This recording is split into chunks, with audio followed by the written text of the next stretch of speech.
ஆண்டவரும் இரட்சகருமாக இயேசு கிறிஸ்துவின் நாமத்தில் உங்கள் அன்போடு வாழ்த்துகிறோம். இந்த கடைசி கால சிந்த நிகழ்ச்சியை தொடர்ந்து பார்த்து வருகிற உங்களை இயேசு கிறிஸ்துவின் அன்போடு நிகழ்ச்சிக்கு வரவேற்கிறேன். கர்த்தர் இந்த நாளிலே இந்த 30 நிமிடம் அளவற்ற பிரச்சனை காணப்பட்டு அவர்கள் சொல்லுகிற வார்த்தைக்கு பலிக்க நானும் இணைந்து பிரார்த்தனை செய்வோம். கடந்த 2 வார காலம் வசனம் பஞ்சம் என்ற தலைப்பு தியானத்திலும் இன்னைக்கு 3வது வாரத்திலும் அந்த தலைப்பில் தியானிக்க தேவன் பாராட்டின கிருபைக்காக கர்த்தரை துதிக்கிறேன். பிரார்த்தனை செய்வோம். அன்பின் பரலோக பிதாவே, அருமையான மாலை நேரத்துக்காக இந்த கடைசி கால நிகழ்ச்சியை ஆசீர்வதிக்கும்படியாக பாடல், செய்தி, ஜெபம் எல்லாவற்றையும் ஆசீர்வதிக்க நாங்கள் ஜெபிக்கிறோம். இதை பார்க்க அத்தனை மக்களுக்கும் இந்த வசனத்தின் முக்கியத்துவத்தை அறிந்து கொள்ள அனுக்கிரக செய்தோம். 30 நிமிடம் அளவற்ற பிரச்சனை காணப்படும். பலவான் கட்டப்பட்டும் சாத்தாமின் கிறிஸ்துவின் நாமத்தினால் ஜெபிக்கிறேன் பிதாவே.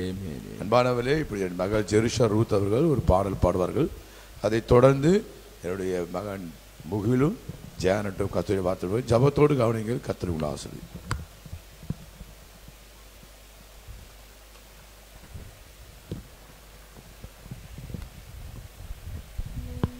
ஹல்லேலூயா. இந்த மாலை வேளையில் உங்களை அனைவரையும் சந்திப்பதில் மிகுந்த மகிழ்ச்சி அடைகிறேன். நம் தேவன் வார்த்தையின் தேவன். அவர் வார்த்தையை நாம் தியானிக்கும் போது அவர் நம்ம இருளிலிருந்து வெளியே கொண்டு வருவார், நம் பாதைக்கு தீபமாக இருப்பார். ஒன்று சேர்ந்து ஒரு பாடலை பாடுவோம். உந்தன் வார்த்தை எந்த வாழ்வில் இருளை நீக்கி ஒளியை வீசும்.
கால்களுக்கு தீபம், பாதைக்கோ வெளிச்சமானது.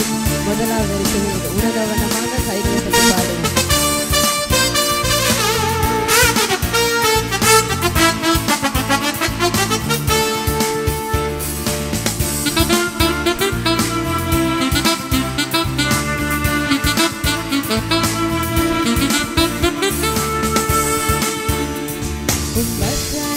கால்களுக்கு தீபம், என் பாதைக்கோ வெளிச்சமானது. வசனம் என் கால்களுக்கு தீபம், என் பாதைக்கோ வெளிச்சமானது.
Hallelujah.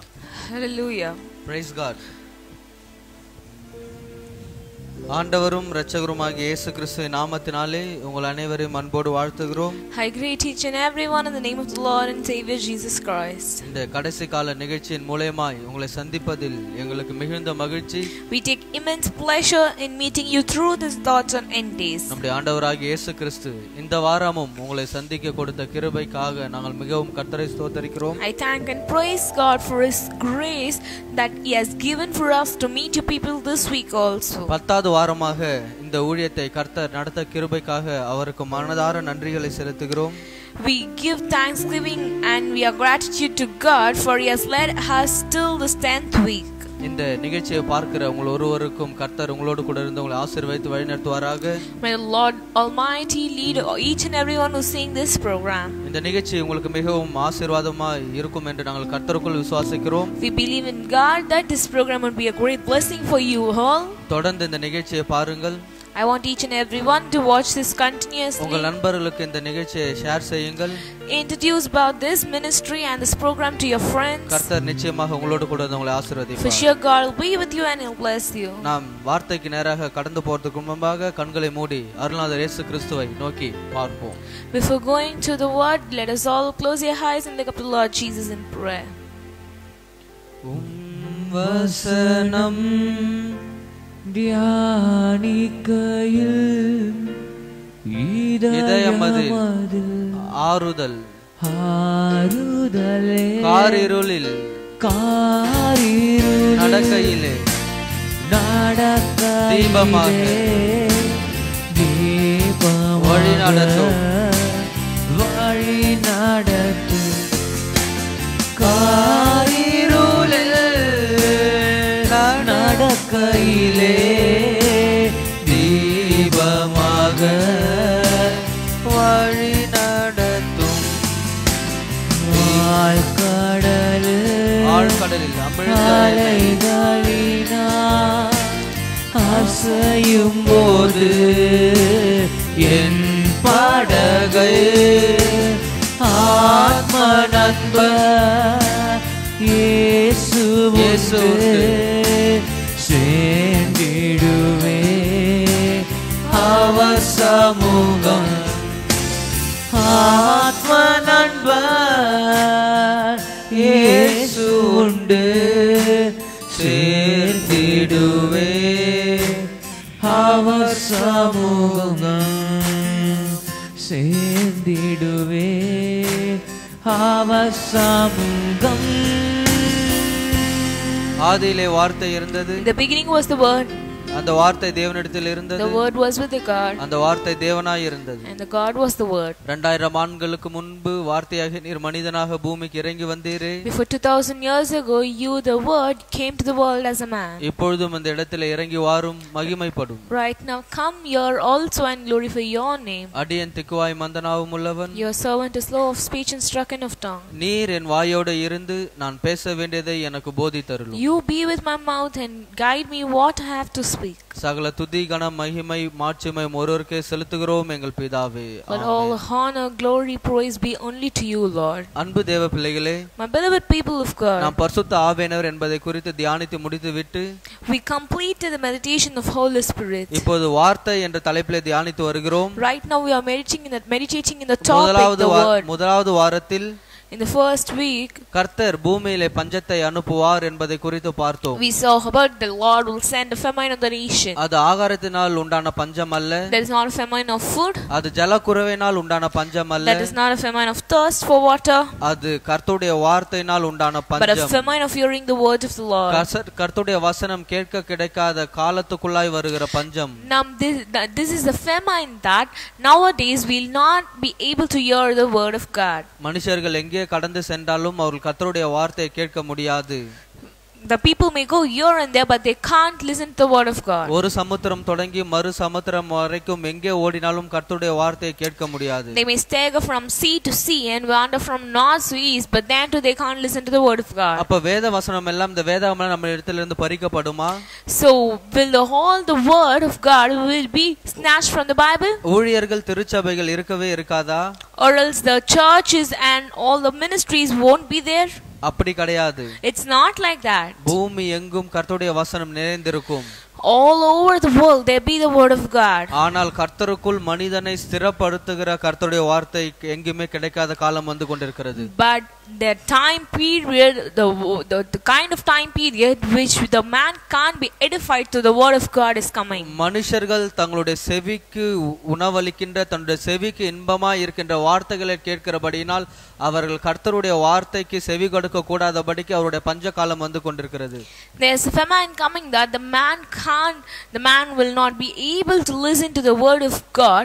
So the famine is coming since the man is listening to the words which gives sweetness to his ears. அந்த காலத்தில் கன்னிகைகளும் வாலிபர்களும் கர்த்தருடைய வசனம் கிடைக்காததினால் சோர்ந்து போவார்கள் என்று நமக்கு வேதம் சொல்கிறது. The scripture says that in those time periods all the virgins and all the youth, young men will be tired and withered and weary because they don't receive the word of God. அதை தொடர்ந்து இரண்டாவது வாரத்தில் continued by that in the second week, யாருக்கு இந்த வசன பஞ்சம் என்பதை குறித்து தியானித்தோம். we meditated that for whom is this word of famine. நீங்கள் ஆமோஸ் அதிகாரம் 8ஆம் அதிகாரம் 6ஆம் வசனம் வாசிக்கும் பொழுது, when you read book of Amos chapter 8 verses 5 and 7, ஓய்வு நாளை பரிசுத்தமாய் ஆசரிக்க கூடாத இருக்கிற விசுவாசிகளுக்கு வசன பஞ்சம் வரும் என்பதை குறித்து பார்த்தோம். The believers who can't celebrate the Sabbath day holy, for them there'll come the famine of word. ஆலயத்திற்கு வராத மக்கள், those people don't come to the church of God. ஆலயத்திற்கு கால தாமதமாக வரும் மக்கள், those people who come late to the church, ஆலய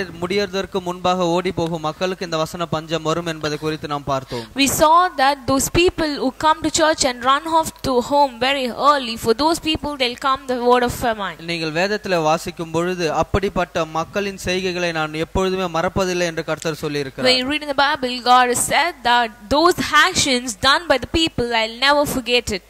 கர்த்தர் யாக்கோபுடைய மகிமையின் பேரில் ஆணையிட்டார் என்று வேதம் சொல்கிறது. the Bible says that the Lord has sown in the pride of Jacob. இதை நீங்கள் ஆமோஸ் எழுதின தீர்க்கதரிசன நூல் 8ஆம் அதிகாரம் 6ஆம் வசனம் 7ஆம் வசனத்தில் நீங்கள் வாசித்து பார்க்கலாம். you can read this in the prophetical book of Amos chapter 8 verses 7. எனவே நம்ம கர்த்தருடைய ஆலயத்தை குறித்து மிகவும் பயபக்தி உள்ளவர்களாய் இருக்க வேண்டும். so we must have a dread about the church of God. கர்த்தருடைய பரிசுத்த ஆராதனை குறித்து நாம் மிகவும் பயபக்தி உள்ளவர்களாய் இருக்க வேண்டும். we must be fearful about the holy service. ஏனென்று சொன்னால் அவருடைய வசனம் கேட்க கூடாத காலம் வந்து கொண்டிருக்கிறது. why? because the period that we can't listen to his word is coming. உங்களுடைய வாழ்க்கையை ஸ்திரப்படுத்துவதற்கு ஏற்ற வார்த்தைகள் கிடைக்காத காலம் வந்து கொண்டிருக்கிறது. the period of words which doesn't edify you is coming. உங்களை கிறிஸ்துவுக்குள்ளாய் கட்டி எழுப்புகின்ற அந்த வார்த்தைகள் கிடைக்காத காலம் வந்து கொண்டிருக்கிறது. the period that you can't stand stable or that you can't be a standard in Christ is coming. அதை நீங்கள் வருவதற்குள்ளாக உங்களை நீங்கள் கிறிஸ்துவுக்குள்ளாய் கட்டப்பட வேண்டும் என்பதுதான் எங்களுடைய விருப்பம். before that period comes, our wish is that we want you to be stable and standard in Christ. அதுதான் ஆண்டவருடைய விருப்பமும் கூட. and that is also the wish and desire of God. எனவே யாரெல்லாம் திருச்சபைக்கு லேட்டா வரீங்களோ அவங்கலாம் வெகு சீக்கிரமா கடந்து வரும்படி அன்பாக கேட்டுக்கொள்கிறேன். that's why those people coming to church very late, I want everyone to come early to the church. யாரெல்லாம் சர்ச் முடியறதுக்கு முன்பாக போறீங்களோ அவங்கலாம் கொஞ்சம் கால தாமதமாகி போகும்படி அன்பாக கேட்டுக்கொள்கிறேன். those people going early before the church, I want each and everyone to go little late after the church. திருச்சபை முறிந்த பின்பாக ஒருவருக்கு ஒருவர் அன்பாக விசாரித்து உபசரித்து அதன் பின்பு நீங்கள் உங்க வீட்டுக்கு கடந்து போகும்படி அன்பாக கேட்டுக்கொள்கிறேன். I kindly ask you people, after the service gets over, talk to each other and convey your wishes, greet each other and go home. இதுதான் நம்முடைய கர்த்தரும் விரும்புகிற காரியம். and these are the things that God also desires. எனவே திருச்சபை குறித்து கொஞ்சம் எச்சரிக்கையாய் இருங்கள். so hence be careful about the church. இன்றும் அவருடைய வார்த்தை என்ன என்பதை குறித்து தியானிக்க போகிறோம். Today we are going to see what is his word. வசன பஞ்சம் வசனம் வார்த்தை என்பதை குறித்து 2 வாரமாக பார்த்தோம். ஆனால் அந்த வார்த்தை என்றால் என்ன என்பதை குறித்து நமக்கு தெளிவாக தெரிய வேண்டும் அல்லவா? we saw about the word of famine for past 2 weeks, but we should acknowledge that what is a word. அவருடைய வார்த்தை என்றால் என்ன? what is his word? அவருடைய வசனம் என்றால் என்ன? what is his word? நீங்கள் யோவான் 1ஆம் அதிகாரம் 1ஆம் வசனம் முதல் 5ஆம் வசனம் வாசிக்கும் பொழுது, when you read verses chapter of the book of John chapter 1 verses 1 to 5, அந்த வார்த்தை என்ன என்பதை குறித்து உங்களுக்கு விளங்கும். here comes what is a word. ஆதியிலே வார்த்தை இருந்தது, in the beginning was the word, அந்த வார்த்தை தேவனிடத்தில் and the இருந்தது, word was with God, அந்த வார்த்தை தேவனாய் and இருந்தது, the word was God, அந்த வார்த்தைக்குள் ஜீவன் இருந்தது, he was the word, there was life in this the word, அந்த ஜீவன் மனுஷனுக்கு ஒளியாய் இருந்தது, the life was the light of all mankind, அந்த வார்த்தை தான் நம்முடைய இயேசு கிறிஸ்து, and that word is Jesus Christ. இயேசு கிறிஸ்துக்குள் எப்படி ஜீவன் இருக்கிறதோ அதே போல அவருடைய வார்த்தைக்கும் ஒரு ஜீவன் இருக்கிறது. As how there's life in Jesus Christ, as the same way there's a life in his word. அந்த வார்த்தை மனுஷனை ஒளிப்பிக்கிறதா இருக்கிறது. That word makes mankind to shine brighter. அது மனுஷனை அது உயிர்ப்பிக்கிறதா இருக்கிறது. That word revives the man. அந்த வார்த்தை தான் இயேசு கிறிஸ்து.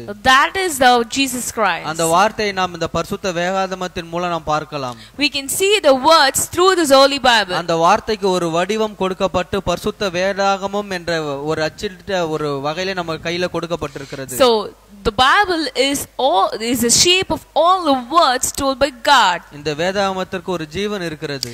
This Bible has a life. இதுதான் நம்முடைய ஆண்டவராகிய இயேசு கிறிஸ்து. And that is Jesus Christ. இந்த வேதாகமத்தை நீங்கள் நன்கு அறிந்து கொள்ள வேண்டும். When you acknowledge very clearly about the Bible, இந்த வேதாகமம் ஆதியாகமம் முதல் வெளிப்படுத்தின வரை என்ன சொல்கிறது என்பதை நீங்கள் நன்றாக தெரிந்து கொள்ள வேண்டும். you must clearly acknowledge that what does the Bible says about from Genesis to Revelation. அவ்வப்போது சங்கீதம் 1ஆம் அதிகாரம் படிக்கிறது, அதை விட்டுட்டு உடனே இரண்டாவது நாள் வந்து நீதிமொழிகள் போறது அப்படி இருக்க கூடாது. You should not simply read Psalm first and rarely you should take your Bible and read Proverbs, not like that. நீங்கள் தொடர்ந்து இந்த வேதாகமத்தை படிக்கும்போது கர்த்தர் உங்களோடு கூட பேசுவார். When you read this Bible continuously, for sure God will speak with you. அப்பொழுது இந்த வேதாகமம் நமக்கு என்ன சொல்ல வருகிறது என்பது உங்களுக்கு திட்டமும் தெளிவுமாக புரியும். So you'll clearly understand and acknowledge what is the Bible is speaking about. நீங்கள் படிப்பதற்கு முன்பாக ஒரு சிறிய எளிய முறையில் இந்த வேதாகமத்தை பற்றி நான் உங்களுக்கு சொல்ல விரும்புகிறேன்.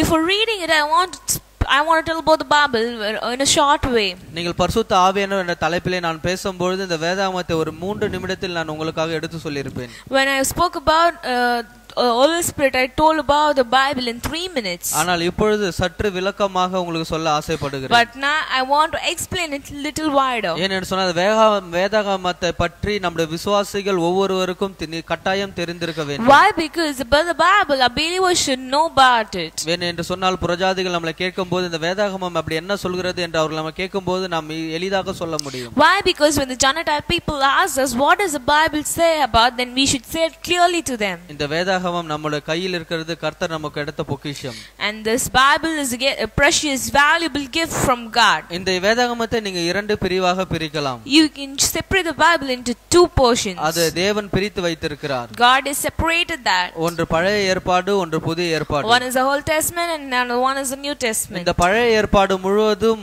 ஒரு ராஜ்ய மக்களை குறித்தும் புதிய ஏற்பாடு முழுவதும் ஒரு மனிதனை குறித்தும் இந்த வேதாகமம் நமக்கு தெளிவாய் சொல்லுகிறது. So this Bible clearly says about in the Old Testament it says about a kingdom, particular kingdom of people, and in the New Testament it says about a particular man. தேவன் ஆதியிலே வானத்தை பூமி உண்டாக்கினது முதல் From God created, in the beginning God created the heaven and the earth. ஆதாம் ஏவாள் மூலமாய் பாவம் பூமிக்குள் பிரவேசித்தது. Through Adam and Eve the sin came to the world. அதன் பின்பு தேவன் இந்த பூமியை சாபத்திற்கு உண்டாக்கினார். And after that God gave this world to the curse. இந்த பூமி சாபத்தினால் நிறைந்து இருந்தது. This world was full of curse. தேவன் தம்முடைய மக்களை மீண்டும் உயிர்ப்பிக்க கர்த்தர் விரும்பினார். God desired to revive the people again. அந்த சாபத்திலிருந்து வெளிக்கொண்டு வர தம்முடைய மக்களை வெளிக்கொண்டு வர கர்த்தர் மறுபடியும் விரும்பினார். God again desired to bring out the people from the curse.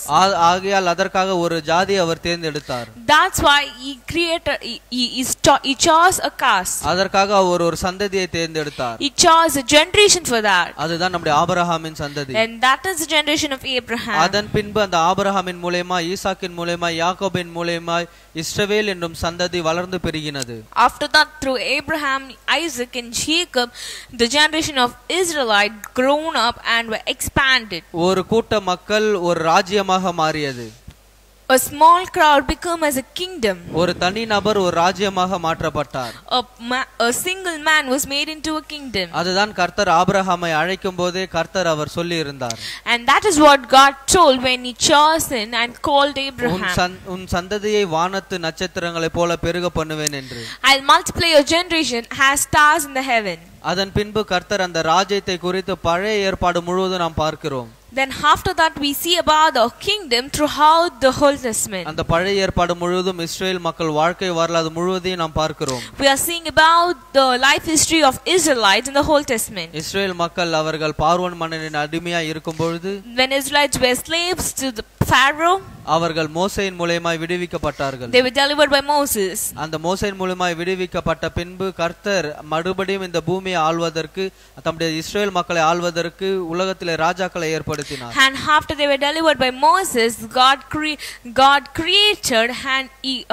created kings to rule Israelites. அது யார் என்று சொன்னால் சவுல் ராஜா, தாவீது ராஜா, சாலமோன் ராஜா. Who was that? King Saul, King David and King Solomon. அந்த சாலமோன் ராஜாவின் பின்பாடு ராஜ்யம் இரண்டாக பிரிக்கப்பட்டது. After King Solomon, the kingdom was torn into two. இஸ்ரவேல் 12 கோத்திரம் அல்லவா? Israelites are 12 generations. 10 கோத்திரம் தனியாக பிரிக்கப்பட்டு and 10 generations separately. அதுக்கு இஸ்ரவேல் என்று பெயரிடப்பட்டது. And they were named as Israelites. ஒரு கோத்திரம் ஒன்றாக பிரிக்கப்பட்டு and a single generation into அது யூதா என்று பெயரிடப்பட்டது. that was Judah. இந்த இஸ்ரவேல் மக்கள் சீரியர்களால் அவர்கள் சிறைபிடிக்கப்பட்டு போனார்கள். When Israelites were captive by Syria people. அந்த யூதா மக்கள் பாபிலோனின் ராஜாவால் சிறைபிடிக்கப்பட்டு போனார்கள். and people of Judah were captive by Babylon king. அந்த பாபிலோனில் அந்த மாகாணத்தில் தான் தானியேல் போன்ற வாலிபர்கள் எழும்பி கர்த்தருக்காக உறுதியாய் நின்றார்கள். In Babylon only the youths, young man like Daniel rose up and they were stable in God. அதன் பின்பு கர்த்தர் தம்முடைய வாக்குத்தத்தத்தை நினைவு கூர்ந்து பாபிலோனில் இருந்து சிறைப்பட்டு போன மக்களை மறுபடியும் கானான் தேசத்திற்கு கொண்டு வருகிறார். And after that God took his zealous and he brought all the people who were captive in Babylon. இந்த இடைப்பட்ட காலத்தில் கர்த்தர் இயேசு கிறிஸ்து பூமிக்கு வருவார் என்பதை ஏசாயா தீர்க்கதரிசி மூலமாய் சொல்லியிருந்தார். In this middle period God revealed through the prophet Isaiah that Jesus will come to this world. ஏறத்தாழ கிறிஸ்து பிறப்பு 400 ஆண்டுகளுக்கு முன்பாக கர்த்தர் தம்முடைய மகிமையை பூமியிலே அவர் காண்பிக்கவும் இல்லை, வெளிப்படுத்தவும் இல்லை. Approximately 400 years before the birth of Jesus Christ, God did not reveal himself or reveal his glory. ஒரு ராஜ்யத்தின் வரலாறு ஒரு தனி மனிதனின் வரலாறு ஆரம்பிக்க விட்டது.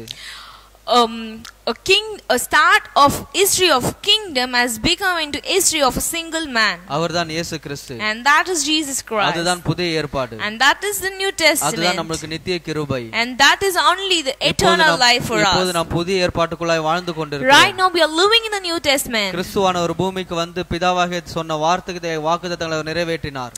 And when Jesus came to this world, he fulfilled all the promise given by God. அவர் மரித்து இரட்சகராக வெளிப்பட்டு மூன்றாம் நாள் உயிரோடு எழுந்தார். And he died for us and he resurrected in third day as a savior for us. அவர் மரித்ததின் மூலம் இந்த பூமிக்கு ஒரு ரட்சிப்பை ஏற்படுத்தினார்.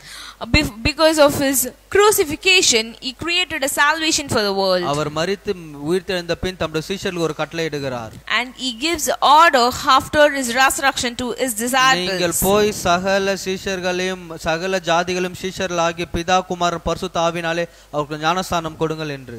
You go make all the disciples into the people of God and you baptize them. அதன் பின்பு நான் போயிட்டு உங்களுக்கு திரும்பி வருவேன் என்று கர்த்தர் சொல்லியிருக்கிறார். After that I'll go and I'll come back. அந்த திரும்பி வருகிறதான காரியத்தை குறித்து தான் இப்பொழுது இருக்கிற ஊழியர்கள் தேசத்திலே கர்த்தருக்காக ஒரு மக்களை ஆயத்த பண்ணி கொண்டிருக்கிறார்கள். So the coming of Jesus, because of that only nowadays man of God in the world are preparing a group of people. இந்த புதிய ஏற்பாடு முடியும் போது இயேசு கிறிஸ்துவின் இரண்டாம் வருகையின் முன் அறிவிப்போட முடிகிறது.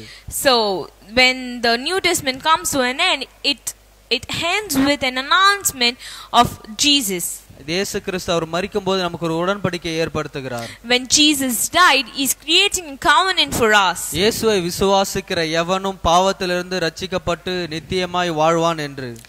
When those who accept Jesus, they will be saved from sin and he live for eternal. இயேசு கிறிஸ்துவை விசுவாசிக்கிறவன் எவனும் நித்தியமாய் வாழ்வான். Those who believe Jesus will live for eternal. அதுதான் கர்த்தர் நமக்கு சொல்லி சென்றிருக்கிறார். That only God has told us and he has sent. அவர் விசுவாசமாய் வாழுதல் அவிவிசுவாசமாய் வாழுதல். We are living with belief or non-belief. விசுவாசமாய் வாழ்தல் என்றது அவரை நம்பி இருக்கிற காரியம், அவரை விசுவாசித்திருக்கிற காரியம், கிறிஸ்துவானவர் மறுபடியும் பூமிக்கு வருவார் என்பதை நாம் நம்பி இருக்கிற காரியம். Living with belief in us is intimating that trust upon Jesus, hope upon God and believe upon him that he'll come in a second coming. அவிசுவாசமான காரியம் இயேசு கிறிஸ்து இல்லை. அப்படி விசுவாசித்தாலும் அவருடைய வார்த்தை நம்பிக்கைக்குரியது அல்ல என்று சொல்லுகிற காரியம். What is non-belief? There is no Jesus, as if when he's also nothing can happen.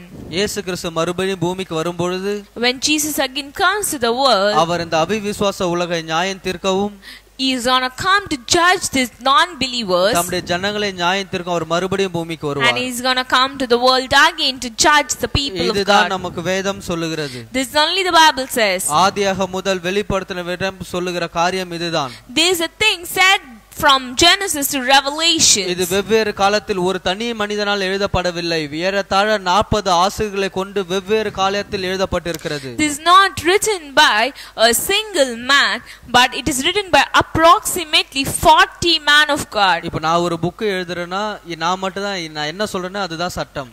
If I write a book, then whatever I tell is a law and order. நான் எழுதுகிறது தான் வார்த்தை. And whatever I am writing is a word. என்னை நம்பி இருக்கிற மக்கள் என்னுடைய புக்கை தான் என்னுடைய புத்தகத்தை தான் பின்பற்ற வேண்டும். The people who believe me should follow my book only. ஆனால் இந்த வேதத்தில் உள்ள 66 புத்தகமும் 40க்கும் மேற்பட்ட மக்களால் எழுதப்பட்டிருக்கிறது. But all the 66 books in the Bible is being written by approximately 40 men. இவர்கள் எல்லாரும் ஒரே துறையை சேர்ந்தவர்கள் அல்ல. They are not belonging to the same department. சிலர் மீனவர்கள், some people are fishermen, சிலர் ஆசிரியர்கள், some people were teachers, சிலர் அரசு ஊழியர்கள், some people were government officers, சிலர் மருத்துவர்கள், some people were doctors. இப்படி வெவ்வேறு தொழில் செய்கிற மக்களால் எழுதப்பட்டிருக்கிறது. So all the persons who did all different kind of occupations have written this book. இதில் ஒரு ஆச்சரியமான காரியம் என்ன தெரியுமா? And the astounding thing is, அவர்கள் எல்லாரும் சொல்வது ஒன்றே ஒன்றுதான், இயேசு கிறிஸ்து. the one thing said by all was Jesus Christ. 6500 ஆண்டு காலக்குள்ளாய் வாழ்ந்த மக்கள் சொல்லுகிற ஒரே ஒரு காரியம், எழுதி வைத்திருக்கிற ஒரே ஒரு காரியம் இயேசு கிறிஸ்து. Approximately the people who lived around 1500 years all said the only thing, the Jesus Christ. கிறிஸ்து பிறந்தது முதல் 1500 காலம் வாழ்ந்த மக்களால் எழுதப்பட்டிருக்கிற ஒரே ஒரு வார்த்தை இயேசு கிறிஸ்து.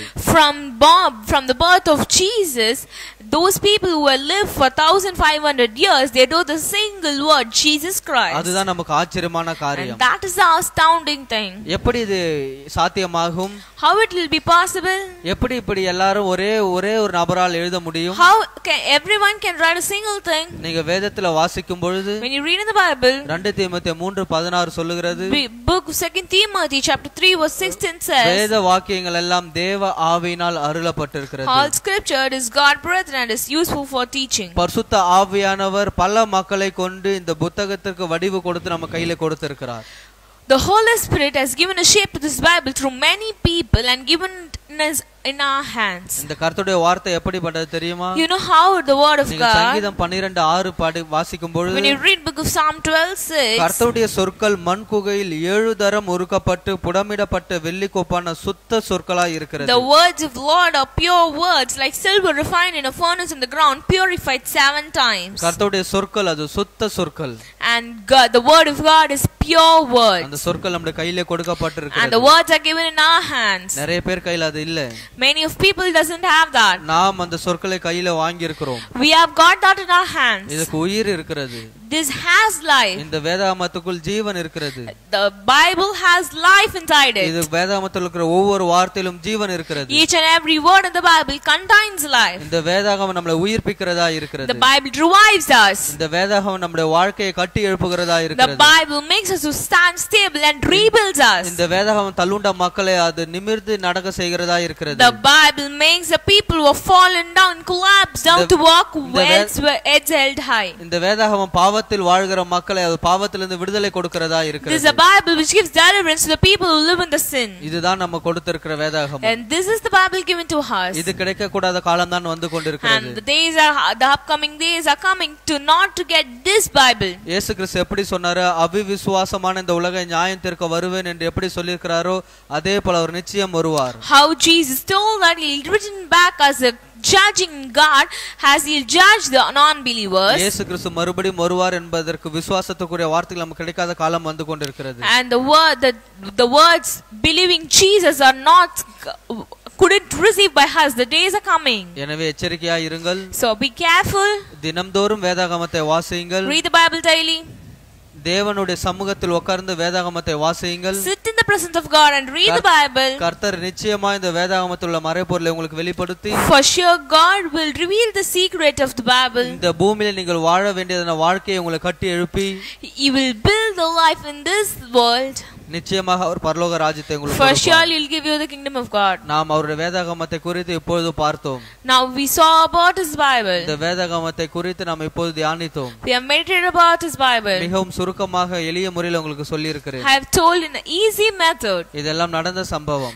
All these incidents which happened. ஒரு பொருத்தனை பண்ணுவோமா? Let us take a decision today. இனிமேல் தினமும் நான் வேதாகமம் வாசிப்பேன். Hereafter I read the Bible daily. இந்த வேதாகமம் கர்த்தர் நம்மோடு கூட பேசுகிற காரியம். This the thing that which God speaks with us. நான் ஜெபம் பண்ணுவது மட்டுமல்ல, Not only praying. இனிமே டெய்லி நான் வேதாகமம் வாசிப்பேன். Hereafter I read the Bible daily. இந்த வேதாகமத்தின் மூலமா நீர் என்னோடு கூட பேசுங்க.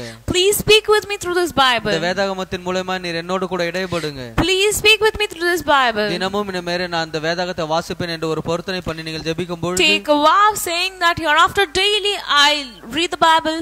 கர்த்தர் நிச்சயமாய் நீங்கள் வாசிக்கும் போது உங்களோடு கூட பேசி, For sure God will speak with you when you read this Bible. உங்கள் வாழ்க்கையை கட்டி எழுப்பி, He'll rebuild your life. உங்கள் குடும்பத்தை கட்டி எழுப்பி, He'll build your life, family. உங்களை ஆசீர்வதித்து உயர்த்துவார். He'll bless you and He'll இப்போது exalt நாம் you. ஜெபம் பண்ண போகிறோம். Let us all pray together. நம்முடைய மத்தியில இருக்கும் பிரதர் ஜூட் உங்களுக்காக ஜெபம் பண்ணுவார்கள். Right now Brother Jude will pray for you. இன்று ஒரு தீர்மானம் எடுங்கள். Let us take a decision today. வசன பஞ்சம் வந்து கொண்டிருக்கிறது. The word of famine has been coming up. அதற்கு முன்பாக இந்த வேதாகமத்தை நான் முழுதும் வாசித்து முடிப்பேன். Before that I'll finish complete reading this whole Bible. அறகுறையாக அல்ல, not like a shortage with glitches. முழுவதுமாக வாசித்து முடிப்பேன். Fully, completely I'll finish it. தியானித்து வாசித்து முடிப்பேன். I'll meditate it and I'll complete இந்த it. சமூகத்தின் வேதத்தை வச்சு நான் தியானிப்பேன். I'll keep this Bible in the presence of God and I'll meditate என்று it. வாக்கு பண்ணுவோம். கர்த்தர் நிச்சயமாய் நம்மை Let ஆசீர்வதிப்பார். us take a decision. For sure God will bless us. பிரியமானவர்களே, மூன்றாவது வாரமாக வார்த்தை என்ற தலைப்பில் செய்தியை கேட்டோம். இன்று வார்த்தை என்றால் என்ன, வார்த்தையின் மேன்மைகளை குறித்து நாம் பார்த்தோம். தினமும் எல்லாரும் வேதம் வாசிக்கிறீங்களா? உங்கள் ஒவ்வொருவரையும் பரிசோதித்து பாருங்கள். வேதம் வாசிக்காதோட ஜெபம் அருவருப்பானது என்று வேதம் சொல்லுகிறது. தினமும் கிரமமான வேத வாசிப்பை கர்த்தர் எதிர்பார்க்கிறார். தொடர்ந்து வேதத்தை வாசிங்க, அதில் தியானம் பண்ணுங்க. கர்த்தர் உங்களோடு பேசுவார், அதில் இருக்க பொக்கிஷங்களை உங்களுக்கு வெளிப்படுத்துவார். உங்களுக்கு மிகுந்த பிரயோஜனமாக இருக்கும். வசன பஞ்சம் நெருங்கி கொண்டே இருக்கிறது என்று நாம் பார்த்தோம். அதில் மாட்டிக்கொள்ளாதபடி, தினமும் வசனத்தை அசட்ட பண்ணாதபடி தினந்தோறும் வசனத்தை தியானம் பண்ணுங்க. கர்த்தர் பெரிய காரியங்களை செய்வார். ஜெபம் பண்ணுவோமா? அன்பின் பரலோக பிதாவே, இந்த அருமையான மாலை வேலைக்காக நன்றி செலுத்துகிறோம். இப்பொழுதும் எங்களோட லைவ்ல இணைந்த ஒவ்வொருவருக்காக ஜெபிக்க, இந்த லைவ்ல யார் யாரெல்லாம் ஆண்டவரே வார்த்தையை கேட்டாங்க ஒவ்வொருவரை நீர் ஆசீர்வதிக்கும்படியா ஜெபிக்கிறனப்பா. இன்று எல்லாரும் ஒரு தீர்மானம் எடுப்பார்களாக. ஆண்டவரே, தினமும் வேதத்தை வாசிப்போம், கிரமமான வேத வாசிப்பை எங்கள் வாழ்க்கையில் நாங்கள் செயல்படுத்துவோம் என்று ஒவ்வொருவரும் தங்கள் கிடைத்த நேரத்தில் தினமும் வேதத்தை வாசிக்க, அது தியானம் பண்ண நீர் உதவி செய்யும்படியா ஜெபிக்கிறனப்பா. அவர்கள் எடுத்த தீர்மானத்தில் ஒவ்வொருவர் உறுதியாய் நிற்க நீர் உதவி செய்யும்படியா ஜெபிக்கிறேன். ஆசீர்வதிங்க. இயேசு கிறிஸ்துவின் நாமத்தினால ஜெபிக்கிறேன் பிதாவே, ஆமேன். இந்த நிகழ்ச்சி உங்கள் எல்லாருக்கும் ஆசீர்வாதமாக இருக்கும் என்று நம்புகிறேன். தொடர்ந்து உங்கள் நண்பர்களுக்கும் உறவினருக்கும் இந்த லிங்கை ஷேர் பண்ணுங்கள். இது யூடியூப்பில் இருக்குது. இதுக்கு முந்தின வாரங்கள்லாம் என்னென்ன பேசியிருக்காங்கன்னு தெரியணும்னா எங்கள் ஜீசஸ் கம்ஃபர்ட்ஸ் யூடியூப்பில் போய் நீங்கள் பார்த்தீங்கன்னா அந்த மெசேஜ் எல்லாமே இருக்கும். உங்கள் நண்பர்கள் எல்லாருக்கும் ஷேர் பண்ணுங்கள். தொடர்ந்து அடுத்த புதன்கிழமை 7 மணிக்கு உங்கள் எல்லாரையும் சந்திக்கிறோம். God bless you.